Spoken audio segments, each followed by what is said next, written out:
Balandžio 23-29 dienomis Lietuvos bibliotekininkų draugija jau 13 kartą skelbia nacionalinę bibliotekų savaitę. Šią progą, kaip ir visose Lietuvos bibliotekose, Klaipėdos universiteto pedagoginio fakulteto skaitykloje antradienį vyko vaikų rašytojo, pedagogo ir publicisto Prano Mašioto kūrybos pristatymas.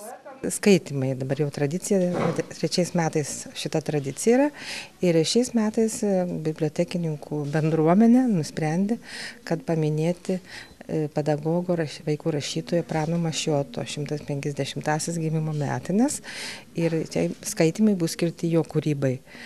Mūsų universiteto biblioteka šiek tiek turėjom pagalvoti, kaip mes prisiderinsim prie šito skaitimų, kadangi mes nesam vaikų biblioteka, mūsų lankytojai yra ne vaikai, jau jaunimas ir kažin jau gal ir užmiršę tą Mašioto kūrybą.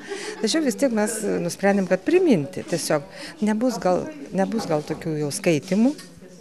Matysim, gal ekspromtų kas nors ir norės paskaityti, nes ten yra parodoje padėtos knygos, kas praeitais metais buvo mums smagu, kai ekspromtų atsirado norinčių skaityti Maironį.